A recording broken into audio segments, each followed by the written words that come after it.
오늘 우리에게 주시는 하나님의 말씀은 에스겔 20장 42절부터 49절의 말씀을 우리가 함께 보겠습니다. 자, 42절, 43절, 44절 이렇게 말씀 같이 한번 읽어볼까요? 42절부터 시작. 내가 너희를 이스라엘 땅 곧 내가 내 손을 들어 너희 조상에게 주기로 맹세한 땅으로 인도할 때 너희는 내가 여호와인 것을 알 것이다. 너희는 거기서 너희가 스스로를 더럽힌 너희 행위와 모든 행동들을 기억하고 너희가 행한 너희 모든 악 때문에 스스로를 싫어할 것이다. 내가 너희 악한 행위와 부패한 행동대로 하지 아니하고 내 이름을 위하여 내가 너희에게 호의를 베풀 때 너희는 내가 여호와인 것을 알 것이다. 이스라엘 족속아, 주 여호와의 말이다. 아멘. 자, 에스겔 20장 42절부터의 말씀을 한번 읽어보았습니다. 자, 우리가 지난주 에스겔 20장 39절까지의 내용에서는 심판 속에 감추어진 하나님의 회복시키시는 은혜에 대해서 우리가 살펴봤었습니다. 이스라엘은 하나님을 버리고 우리는 저 이방 나라들처럼 가겠습니다. 우리는 저 세상 족속들과 같이 우상을 섬기는 길로 가겠습니다. 이렇게 적극적으로 악한 길을 고집했었죠. 자, 그러나 하나님께서는 그들이 그렇게 망하도록 놔두시지 않으셨습니다. 하나님은 뭐라고 말씀하셨습니까? 내가 너희를 광야로 인도하겠다. 그리고 목자의 막대기와 언약의 띠 안으로 너희를 드리겠다. 이 말씀은 무슨 뜻이었습니까? 즉, 고난과 징계를 통해서라도 그들이 다시금 하나님 앞에 나와 하나님을 만나는 자리로 인도하시겠다고. 그래서 하나님과의 관계가 다시 재설정되는 그러한 회복의 자리로 이끌겠다. 하나님은 말씀하신 것입니다.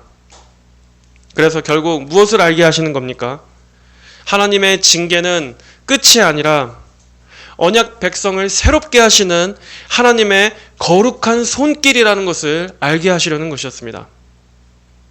이스라엘 안에 있는 패역한 자들은 걸러내시지만 그 안에 정말 하나님께서 택하신 남은 자들은 정결하게 하셔서 참된 예배의 자리로 회복시키시는 하나님이시라는 것을 보여주시는 것이 지난 본문의 중심 내용이었습니다. 자, 그래서 이어지는 오늘의 말씀은 그 회복의 최종적인 목적에 대해서 말씀하시는 본문입니다. 하나님께서는 그 백성들을 회복시키셔서 그들이 무엇을 추구하는 백성들이 되도록 변화시키려 하시는가 하는 것입니다. 하나님께서는 백성들을 다시 약속의 땅으로 인도하시고 거룩한 산에서 참된 예배를 받으시며 그들로 하여금 자신들의 지난날의 죄악을 기억하고 스스로 부끄러워하게 하십니다. 그래서 단순히 장소만 회복되는 것이 아니라 이스라엘 백성들로 하여금 다시금 하나님을 향한 참된 예배가 회복되게 하시는 것. 그리고 마음이 낮아지고 하나님을 아는 지식이 회복되게 하시는 것. 이것이 하나님께서 말씀하시는 그 회복, 진정한 회복의 의미라는 것입니다. 자, 그러나 오늘 말씀은 또 동시에 역시 심판에 관해서도 말씀하십니다. 회복과 또 심판. 자, 오늘 말씀의 후반부에서는 불의 심판이 나오는데 이것은 무엇을 말씀하는 겁니까? 회복을 약속하시는 하나님께서는 동시에 결코 죄를 가볍게 여기시지 않으시는 하나님이라는 것도 같이 보여주시는 겁니다. 그럼으로써 백성들이 이 주의를 진지하게 받고 더욱더 그들이 하나님의 백성으로서의 거룩한 영적 태도를 가져야 한다는 것을 이렇게 동시에 주지시키고 있는 것입니다. 자, 오늘 말씀을 크게 세 가지 대지로 나누어 보자면 먼저 하나님께서는 중생의 은혜로 죄인들을 다시 부르신다. 또 두 번째, 하나님께서는 성화의 은혜로 죄를 미워하게 하신다. 그리고 세 번째, 하나님께서는 십자가의 길로 자기 백성들을 거룩하게 하신다. 이렇게 나눠 볼 수 있습니다. 이렇게 중생과 성화, 그리고 십자가라는 측면에서 오늘 말씀을 한번 같이 살펴보겠습니다. 자, 오늘 말씀 42절을 한번 보면 내가 너희를 이스라엘 땅 곧 내가 내 손을 들어 너희 조상에게 주기로 맹세한 땅으로 인도할 때 너희는 내가 여호와인 것을 알 것이다. 이렇게 말씀하시죠.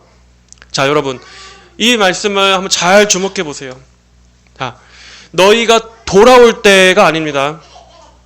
내가 너희를 인도할 때, 내가 너희를 내 손을 들어 인도할 때. 여러분, 이스라엘은 스스로 하나님께 돌아올 능력이 없었습니다. 그들은 오히려 하나님을 떠나기만 했었죠. 또 우상에 묶여 있었습니다. 아주 깊은 죄에 오랫동안 길들여져 있었습니다. 또 그들의 심령도 완고했습니다. 자, 그러나 누가 그들을 이끌어내셨습니까? 그들 자신이었나요? 하나님이 그들을 이끌어내신 것입니다. 내가 내 손을 들어 내가 너희를 인도할 때 이렇게 하나님께서 주권자가 되셔서 하나님이 주도적으로 자기 백성을 건지시는 일. 여러분, 이것이 중생입니다. 거듭남입니다. 중생은 단순히 종교 생활을 시작하는 게 아닙니다. 내가 교회에 출석하기 시작한 것이 중생이 아니에요. 내가 하나님을 향해서 감정이 뜨거워지고 막 감정이 고양되는 것, 그렇다고 해서 그것이 곧 중생, 거듭남은 아닙니다. 중생은 무엇입니까? 중생은 죄로 말미암아 영적으로 죽어있던 영혼에 하나님의 생명을 부어주시는, 하나님의 생명이 들어오는 사건입니다. 그래서 어떻게 됩니까? 죄를 사랑하던 사람이 이제는 하나님을 알게 됩니다. 하나님을 찾게 됩니다. 하나님을 향해서 돌같이 굳어있던 그러한 딱딱한 완고한 마음, 하나님께 거역적인 마음이 살과 같이 부드럽게 되어서 하나님을 향해 열리는 마음으로 바뀌게 되는 것입니다. 이것은 사건입니다. 여러분, 인간은 본성상 하나님께 절대로 나오질 않습니다. 인간이 스스로 자발적으로 각성해서 회개하고 하나님을 찾는다? 죄로 죽은 인간, 죄인에게서는 스스로 하나님께 나아갈 수 있는 그런 각성이 일어날 수가 없습니다. 왜냐하면 인간은 빛보다 어둠을 더 사랑하기 때문입니다. 빛이신 예수님보다 죄와 어둠과 사망에 머물러 있기를 더 좋아하는 것이 우리 인간의 죄성이기 때문입니다. 그래서 인간 스스로는 절대 자기 구원을 이룰 수 없습니다. 그렇기 때문에 그 구원의 첫 시작은 누구에게서 시작되어야만 하는가? 하나님께서 먼저 우리를 찾아와 주셔야만 하는 것입니다. 하나님께서 우리 영혼을 살려주셔야만 하는 것입니다. 여러분이 지금 하나님 앞에 나와왔습니까? 여러분이 하나님을 알게 되셨습니까? 그렇다면 그것은 여러분이 스스로 하나님을 찾아서 된 것이 아닙니다. 하나님께서 여러분을 먼저 찾으셨기 때문입니다. 하나님께서 여러분 안에 생명을 부어주셨기 때문입니다. 그래서 여러분이 하나님께 대해 반응하도록, 하나님께 대한 믿음이 일어나도록 만들어 주셨기 때문에 여러분이 하나님 앞에 나올 수가 있었던 겁니다. 하나님께서 손을 들어서 하나님께서 여러분을 하나님 앞으로 불러내어 인도해 주셨기 때문이에요. 하나님께서는 죄인을 어떻게 데려오십니까? 어디로 데려오십니까? 예수님의 십자가로 데려오십니다. 예수님은 말씀하셨죠. 내가 땅에서 들리면 모든 사람을 내게로 이끌겠노라. 즉 예수님의 십자가, 그분이 십자가에 달려 땅에서 들려짐으로 말미암아, 그분의 십자가의 죽으심과 부활로 말미암아, 그분이 죽으심으로 말미암아 많은 사람들에게 그러한 구원의 길이 열린 것입니다. 영생의 혜택이 주어진 것입니다. 그렇게 하나님께서는 택하신 영혼들을 이끄셔서 예수님의 십자가 앞으로 인도하십니다. 그리고 죄인은 거기에서 무엇을 보게 됩니까? 내가 도저히 갚을 수 없고 이룰 수 없는 나의 이 모든 죄값을 예수님께서 다 치르셨구나. 예수님의 저 대속적 죽음이 내가 과거에 지었던 죄들, 지금 현재 짓고 있는 죄들, 그리고 내가 앞으로 미래에 짓게 될 모든 죄들까지도 그 죄에 대한 심판과 형벌을 예수님께서 십자가에서 다 대신 받으심으로써 나의 모든 죄가 십자가에서 다 처리됐구나. 예수님이 다 끝내주셨구나. 그리고 사람이 하나님 앞에 의로워지게 필요한 모든 의, 그 완전한 순종 또한 예수님이 다 이미 순종하심으로써 주님이 순종하신 그 완전한 의를 내게 전가해 주심으로 내 구원에 필요한 모든 것들을 주님이 다 성취하셨구나. 그리고 예수님의 부활하심은 이 대속의 사역이 완전히 하나님께 다 연락되었다는, 하나님께서 나를 대신한 그분의 그 속죄 제사를 다 받으셨다라는 것을 확증하시는 사건이구나 하는 것을 예수님의 십자가 대속에서 보게 되는 것입니다. 그걸 통해서 죄인은 예수님의 완전하신 공로에 의탁하게 되는 것입니다. 그리고 하나님께서는 우리가 그것을 바라보고 깨닫고 믿고 의지하게 되는 이 믿음을 성령을 통해서 우리 안에 일으켜 주시는 거예요. 그리고 죄인이 바로 거기에서 확신과 평강을 누리게 되는 것입니다. 그제서야 알게 되는 거예요. 내가 내 힘과 노력으로 하는 것이 아니었구나. 내 행위 때문에 내가 구원을 받는 것이 아니라 하나님께서 아들을 통해 하신 행위, 그 예수님께서 하신 행위 때문에 내가 구원을 받는 것이었어. 그러므로 나는 거기에 내가 어떠한 조금의 기여도 할 수 있는 것이 아니었구나. 나의 어떠함에 있는 것이 아니라 예수님께서 다 이루신 것에 달려 있었어. 나는 오롯이 거기에 의탁하고 전적으로 예수님을 믿고 의지하는 것만이 바로 그것이 구원이었구나 하는 것을, 그 복음을 깨닫게 되는 것입니다. 이러한 모든 일들이 일어나게 되는 것, 이렇게 죄인이 하나님께 대하여, 복음에 대하여, 예수님의 십자가에 대하여 반응하게 되는 그 최초의 시작점이 바로 인간의 결단이 아니라 하나님의 일방적인 은혜라는 것입니다. 오늘 말씀처럼 내가 내 손을 들어 너희를 인도하여, 하나님의 주도적인 은혜, 주권적인 은혜의 결과인 것입니다. 그 전까지는 우리 인간은 단순히 병든 상태가 아니라 성경은 우리 인간을 뭐라고 말씀합니까? 허물과 죄로 죽은 자라고 말씀했습니다. 여러분, 죽은 자는 스스로 반응할 수가 없죠. 죽은 자가 스스로 눈뜰 수도 없고 스스로 살아날 수도 없습니다. 바로 그러한 인간을, 그러한 우리 죄인이었던 우리를 하나님께서 성령의 주권적인 역사를 통해 죄로 죽어있는 우리의 영혼 안에 새 생명의 원리를 심어주시는 것, 바로 이것이 중생입니다. 거듭남입니다. 그래서 중생은 전에는 전혀 아름답게 보이지 않던 예수님이 이제는 아름답게 보이게 되고, 전에는 지루하게만 느껴졌던 이러한 하나님의 말씀이 이제는 생명의 말씀처럼 들리게 만들어주는 것입니다. 그리고 전에는 전혀 관심이 없던 거룩, 그렇게 답답하고 올가매는 것만 같던 하나님의 뜻대로 사는 것, 거룩함, 이런 것들에 대해서도 사모하게 만드는 바로 이러한 내적인 변화가 일어나는 것이 바로 중생인 것입니다. 여러분, 우리가 회개하고 믿어지게 되는 이 모든 것들이 중생의 결과라는 것을 믿으시기 바랍니다. 회개하고 믿기 때문에 내가 거듭나는 것이 아니라, 이 순서를 잘 기억하셔야 돼요.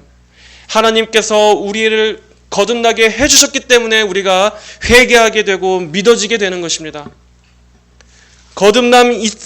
거듭났기 때문에 믿어지게 되는 것이에요.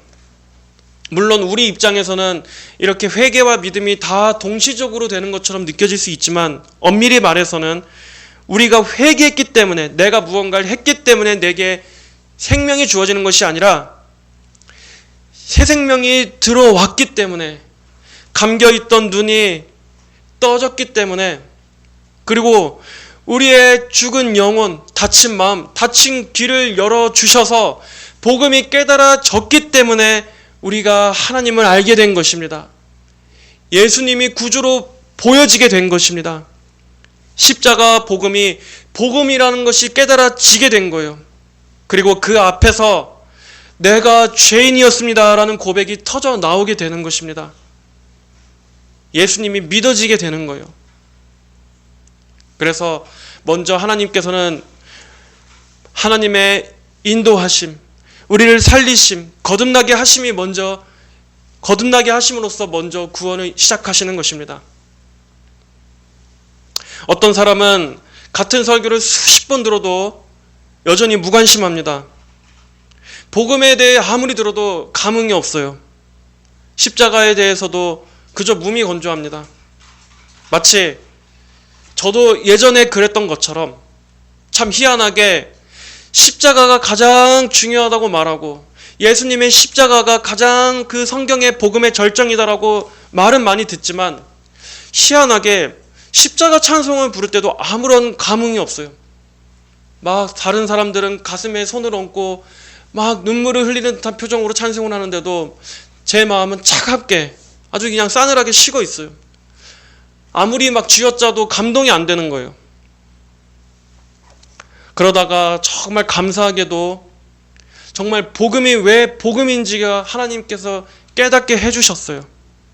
왜 예수님의 속죄 사역만이 유일한 구원의 길인지, 왜 인간의 어떠한 도덕적 노력이나 어떤 종교적 깨달음이나 나의 선행, 나의 거룩 이런 것들이 아니라 정말 예수님 말씀하셨던 대로 다 이루었다라고 말씀하신 그 의미가 무엇인지를 정말 깨닫게 해주신 그 이후부터 정말 십자가야말로 정말 예수님 말씀대로 완전한 성취구나. 그래서 십자가가 가장 복음의 영광이고 이러한 방식으로 하나님께서 죄인들을 위한 완전한 구원을 하나님께서 마련하셨다는 것이 너무나 영광스럽구나. 너무나 아름답고 너무나 정말 탁월한 지혜다. 너무나 큰 사랑이다.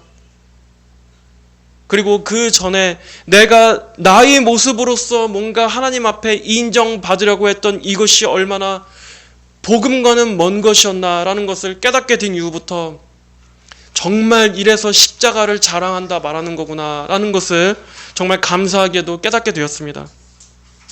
여러분, 그렇습니다. 십자가는 내가 오히려 무언가를 하나님 앞에 할 수 있겠다라는 마음을 들게 하는 것이 아니라 나는 오히려 아무것도 할 수 없다라는 마음을 느끼게 합니다. 그리고 위대하신 하나님께서 모든 것을 하셨구나라는 것을 하나님을 더욱더 크게 바라보고 높이게 해주는 것입니다.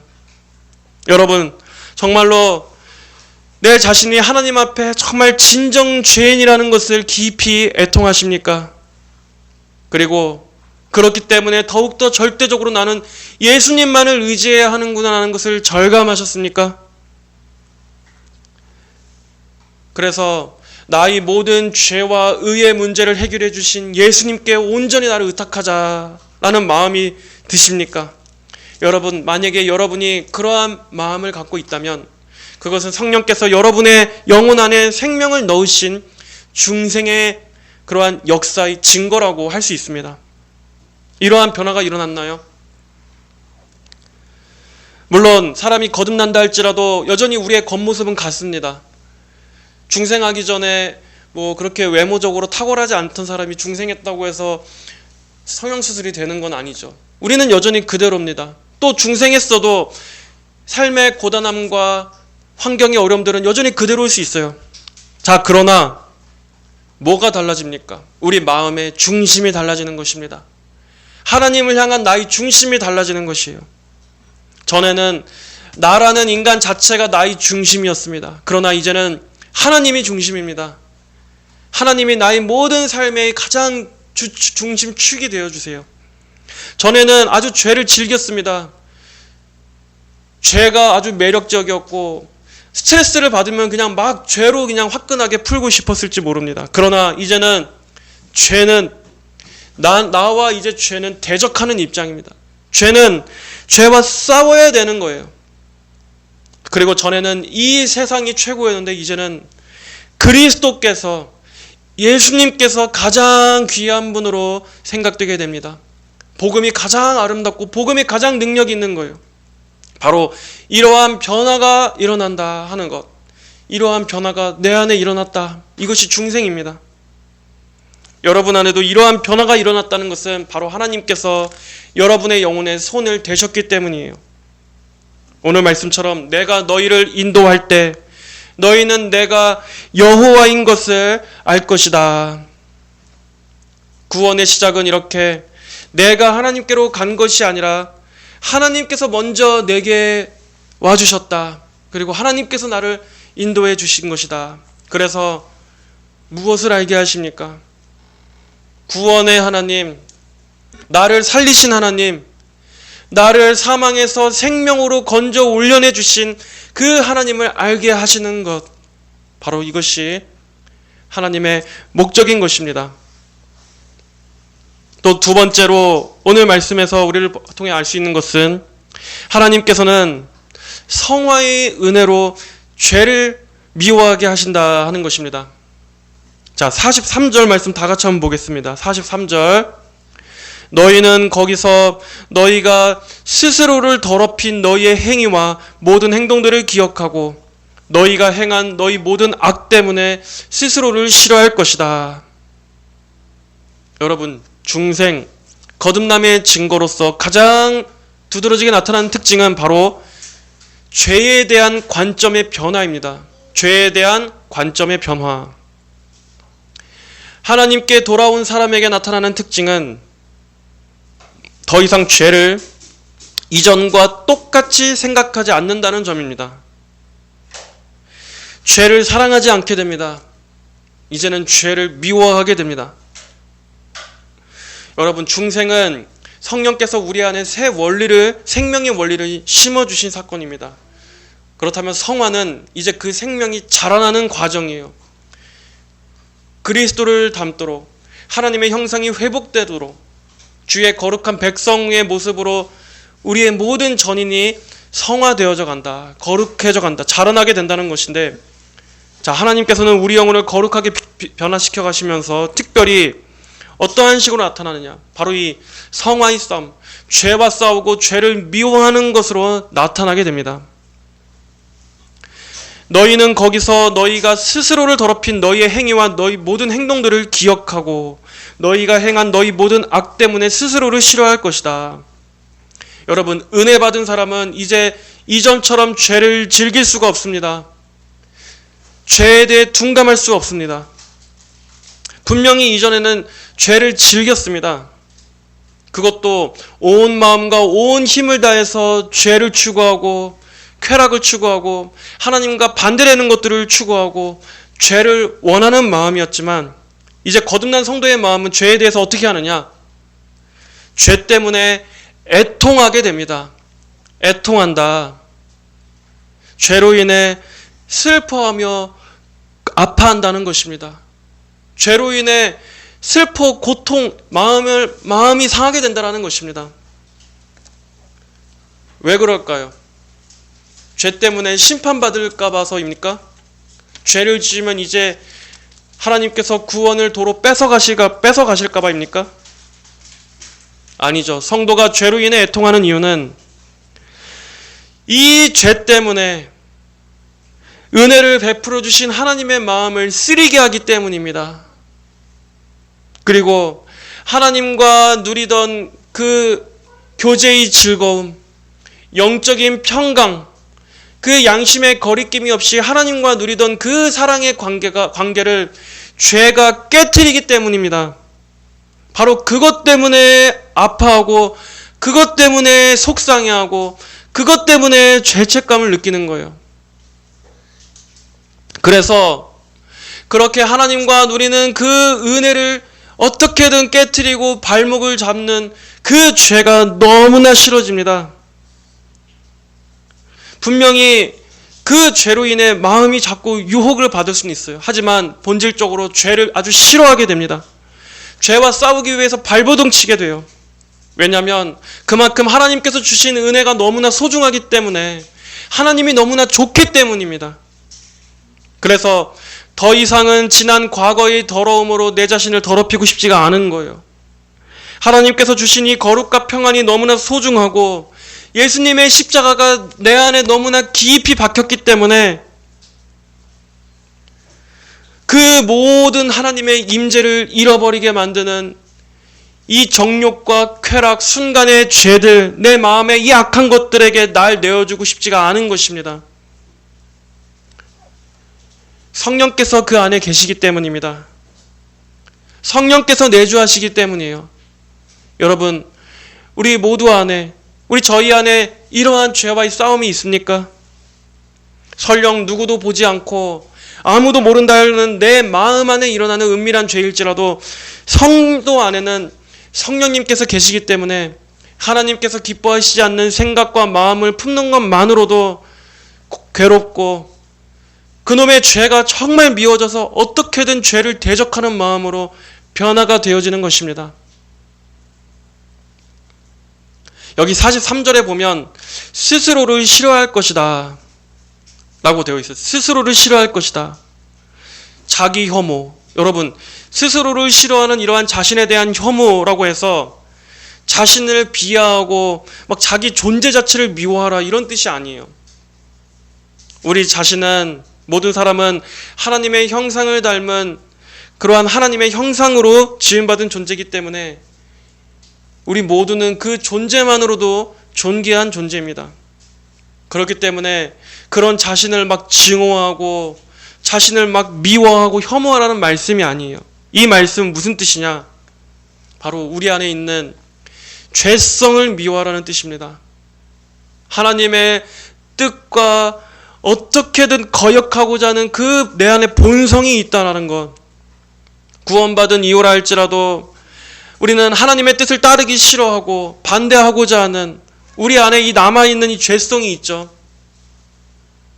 이런 것들을 항상 의식하고 그 본성대로 살지 말고 항상 하나님의 은혜의 다스림을 받아야 한다라는 뜻입니다. 그래서 그런 의미로서 이 자기를 미워하라. 그래서 날마다 십자가 앞으로 나와야 하고 날마다 예수님의 보혈을 의지해야 한다라는 것입니다. 여러분, 죄는 바로 이 죄 때문에 하나님의 아들께서 십자가에 달려 죽임을 당하셔야 했을 만큼 죄는 악하고 파괴적인 것입니다. 거룩은 평안이지만 죄는 고통과 슬픔을 가져와요. 우리는 그런 것을 늘 생각하면서 죄를 미워하되 그러면서도 자기 자신을 정죄해서는 안 됩니다. 죄를 미워하고 그런 자기 자신의 죄성을 미워해야 하지만 자신을 정죄해서는 안 된다. 왜냐? 성도의 죄는 이미 예수님께서 십자가에서 이미 심판받으셨기 때문입니다. 그렇기 때문에 성도에게는 두 가지 마음이 있어요. 자, 여러분, 성도에게는 두 가지 마음이 공존합니다. 하나는 죄를 미워하는 마음과 곧 자기 자신의 죄에 대한 애통하는 마음이겠죠. 그러나 또 동시에 그렇기 때문에 예수님의 대속의 공로를 더 의지할 수밖에 없는 이 마음, 이 두 가지가 늘 함께 있는 것입니다. 나에 대해서는 죄에 대한 전적인 애통, 그리고 예수님께 대해서는 예수님이 이루신 완전한 속죄에 대한 전적 의존, 두 가지가 성도의 마음에는 항상 있다. 여러분, 죄 때문에 여전히 괴롭습니까? 그러나 여러분이 죄 때문에 괴로워하고 있다면 그것은 어쩌면 은혜의 증거일 수 있습니다. 여러분, 소망을 가지십시오. 왜냐하면 죽은 시체는 통증을 느끼지 못하기 때문입니다. 죽은 시체는 아무리 그 죽은 시체 위에다가 오물을 갖다 부어도 그 시체를 발로 찬다 할지라도 꿈쩍 안 하죠. 오히려 그러한 것들을 반응하는 것 자체가 살아있다는 것입니다. 마찬가지로 성도가 죄를 의식하고 죄 때문에 애통하고 낙심이 되는 것이 된다면 여러분, 그것은 여러분이 영원히 죄에 대해 관점이 변했다라는 것입니다. 여러분 안에서 성령께서 내주하신다라는 거룩의 영이 있다라는 표지일 수 있습니다. 자, 그러나 그럴 때마다 성도는 한 걸음 더 나아갑니다. 괴로워하는 데서 그치지 않고 어디로 나아가느냐? 십자가 앞으로 나아가게 되는 거예요. 그럴 때마다 예수님의 대속을 더 의지하게 됩니다. 그래서 우리의 신앙이 성숙될수록 성도는 나 자신에 대해서는 아주 보잘것이 없도록 여기게 되면서 대신에 예수님의 보혈의 공로는 더 크게 바라보게 되는 것입니다. 나는 죄인 중에 아주 괴수요. 날마다 내게는 허다한 죄가 있지만 하나님 마음을 성령을 근심케 하는 수많은 죄들이 있지만 그 모든 죄를 덮으시는 예수님의 그 은혜의 보혈은 그 완전한 십자가 피공로는 그렇기 때문에 더욱더 크다. 나에 대해서는 죽고 예수님의 대속에 대해서는 더욱더 크게 믿어지게 되는 것입니다. 자, 세 번째로 하나님께서는 이제 십자가적인 삶으로서 백성들을 거룩하게 하십니다.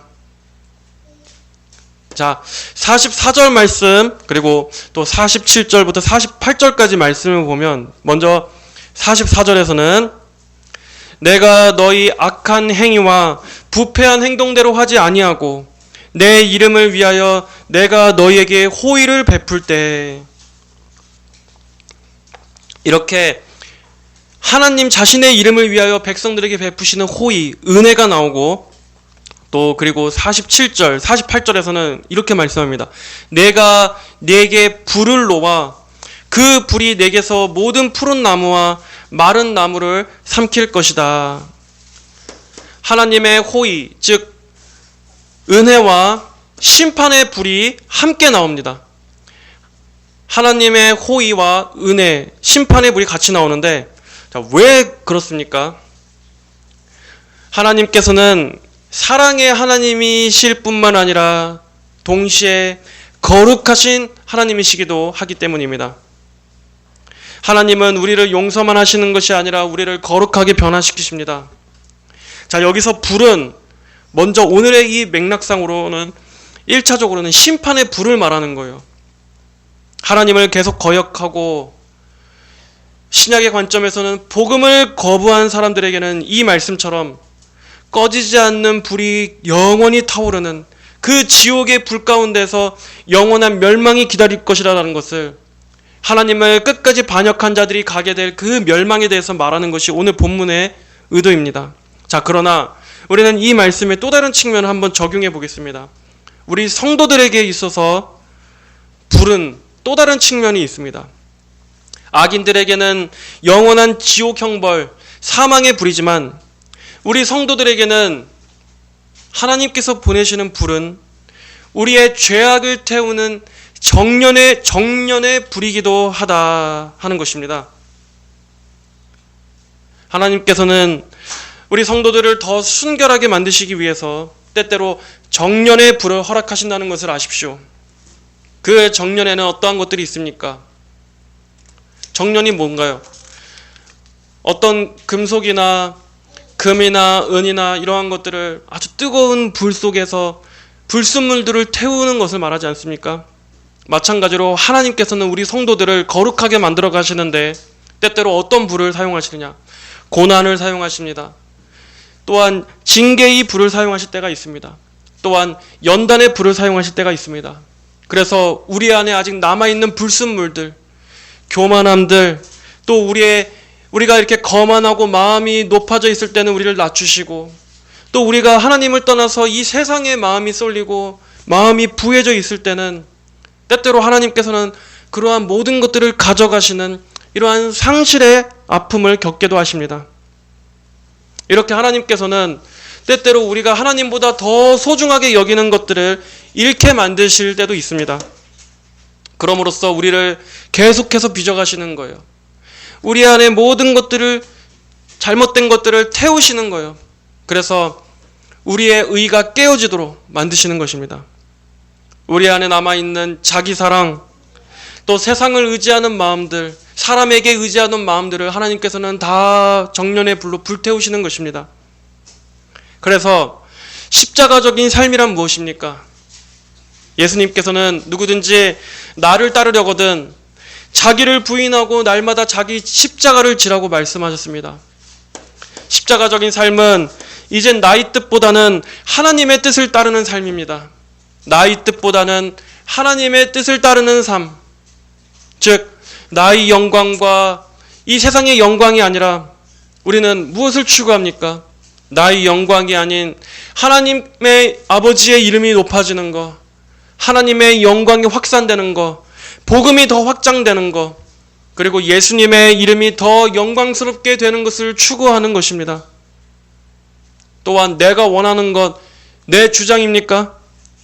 아니죠. 우리는 말씀을 택하고 말씀에 순종하는 것입니다. 이렇게 나를 부인하고 하나님께서 나를 다루심에 나를 기꺼이 내어드리는 이러한 순종, 바로 이것이 매일매일의 자기 십자가를 지는 것입니다.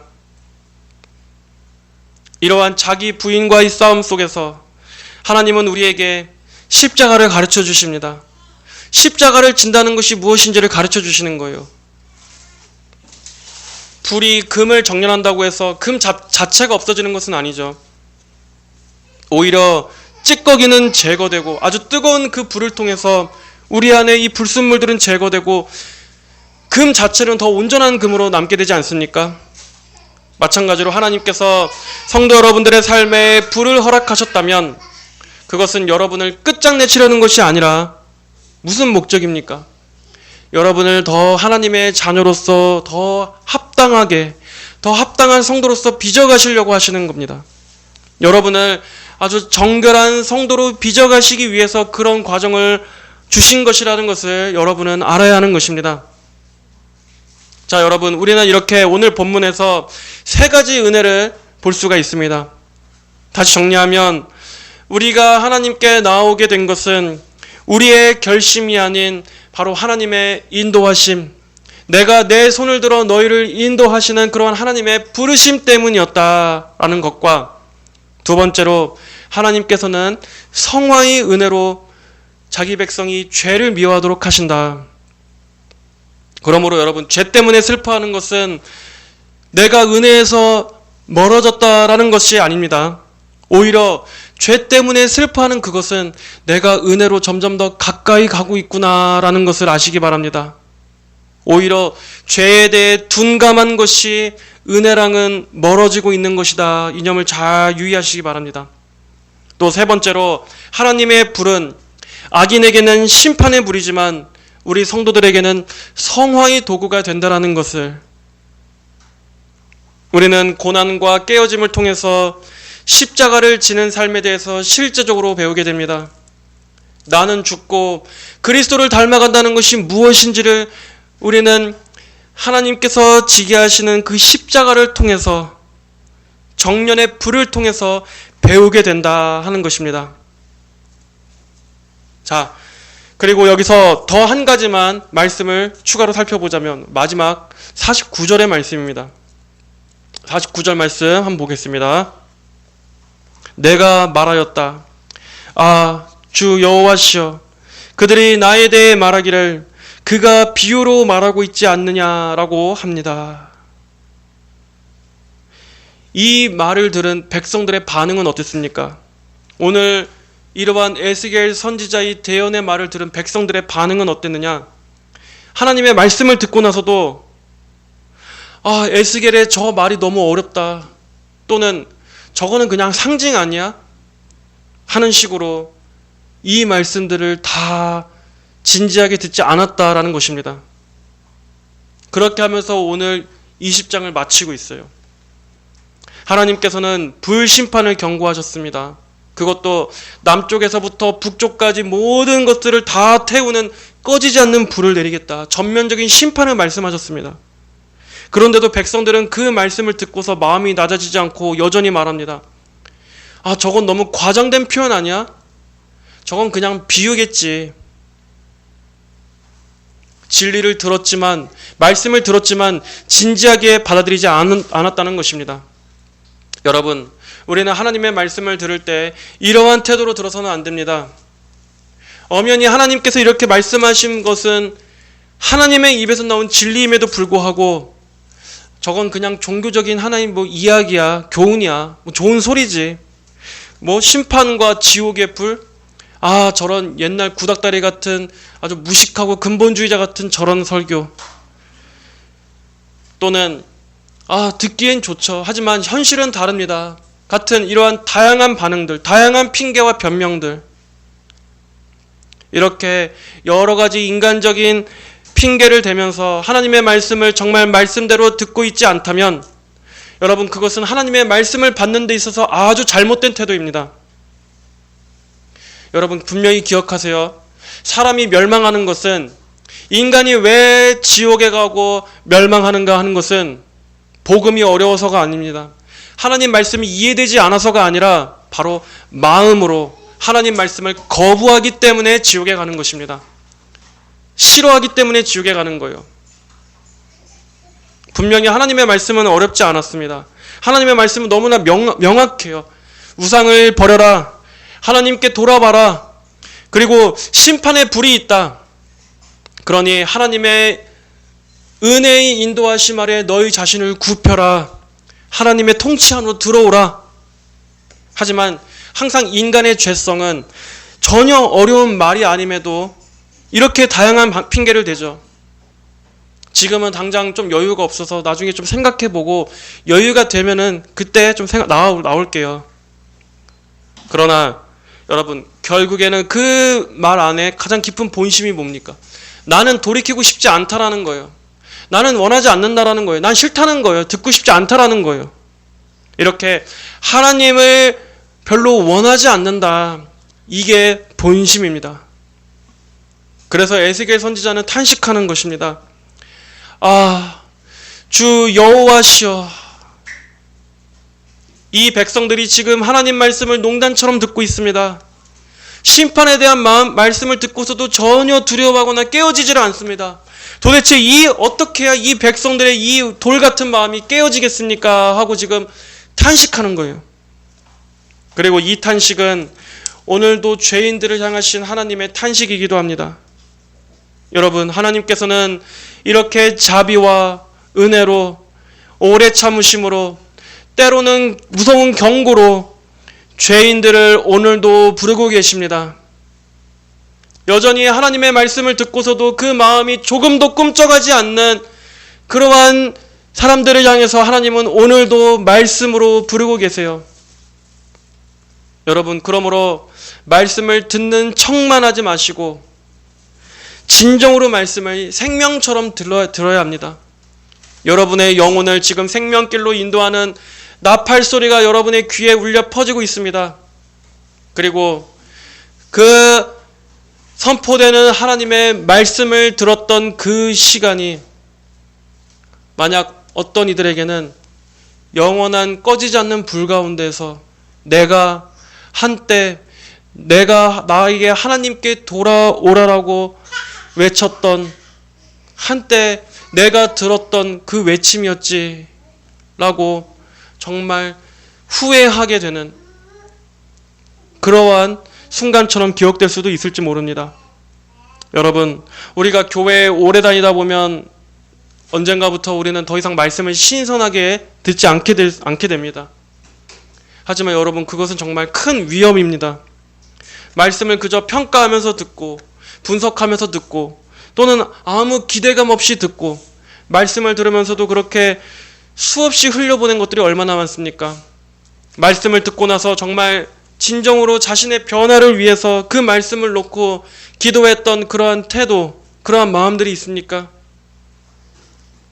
그러한 것들이 전혀 없는 채 우리는 수없이 말씀을 많이 들었어도 그렇다면 오히려 그 말씀을 많이 들은 것이 더 위험할 수가 있습니다. 그렇게 많이 들었음에도 불구하고 하나님의 말씀을, 수많은 말씀들을 헛되이 흘려보낸 것이 되기 때문에 여전히 십자가보다는 세상을 더 붙들고 여전히 하나님보다는 돈이 더 안전하게 느껴지고 거룩과 순종보다는 육신의 이 편안함이 더 좋고, 여러분, 우리는 지금까지 말씀을 듣고도 전혀 마음에 담아두지 않은 채 흘려보냈던 그 많은 시간들을 회개해야 할 것입니다. 들은 말씀이 있다면 여러분, 한 가지라도 받아서 그 하나라도 붙들고 기도하십시오. 순종하십시오. 정말 진정으로 기도하면서 변화되어지기를 구하십시오. 내가 정말 그동안 수없이 말씀을 들었는데도 난 아무런 변화된 게 없구나. 나는 하나님의 다루심에 나를 내어 맡긴 적이 없구나. 난 그러한 열심을 내어본 적이 없구나. 여러분 생각해 보시고, 여러분 그렇다면 지금 신속히 십자가 앞으로 나오시기를 바랍니다. 십자가 앞으로 나오시기를 바랍니다. 그리고 주님, 제가 그동안 말씀만 분석만 한 것이 아니라, 감상만 한 것이 아니라, 주님 이제는 그 말씀 앞에 깨어지게 해주세요. 말씀에 찔리게 해주세요. 말씀 앞에 신선함을 회복하게 해주세요. 그래서 회개로 이어지게 해주시옵소서. 말씀을 진정 생명의 말씀으로 받게 하여 주시옵소서. 여러분 기도하시기 바랍니다. 하나님께서 오늘 이 말씀을 통해서 우리의 속사람을 변화시켜 주시고 우리를 그리스도에게로 더욱더 가까이 인도하여 주시기를, 그리스도 안에서 우리를 자라나게 해주시기를 주님의 이름으로 여러분 간절히 축복합니다. 기도합시다. 하나님 아버지 감사합니다. 오늘은 내 손을 들어 자기 백성을 인도하시겠다고 약속하신 하나님, 우리의 모든 구원의 시작과 그 과정과 그 모든 최종 결말까지 우리의 모든 영혼을 친히 주님의 손으로 주권적으로 인도하시는 그 하나님의 섭리와 은혜에 대해서 우리가 살펴보았습니다. 하나님, 또한 하나님께서 이렇게 말씀으로 경고하심에도 여전히 그 말씀에 대해 둔감하고 말씀을 참으로 가볍게 흘려들었던 이 이스라엘 백성들의 태도에 대해서도 우리가 살펴보았습니다. 하나님 아버지, 우리가 이렇게 예배 때 듣는 이 말씀들이 정말 우리 마음에 깊이 심겨지게 하여 주시옵소서. 이것이 기도의 제목이 되게 하여 주시옵소서. 말씀은 말씀대로 듣고, 구하는 것은 여전히 세상의 이런 결핍과 세상의 이러한 원함들을 위해서 기도하는 말씀과 동떨어진 이러한 기도가 아니라 주신 말씀으로 우리가 변화되어지고 주신 말씀대로 우리가 더 하나님 기뻐하시는 자녀의 모습으로 변화되어지는 이걸 놓고 기도하게 하여 주시옵소서. 우리 안에 참된 말씀에 대한 지혜와 참된 기도의 제목들이 바르게 설 수 있도록 하나님 도와주시옵소서. 감사드리며 예수님의 이름으로 기도하였습니다. 아멘.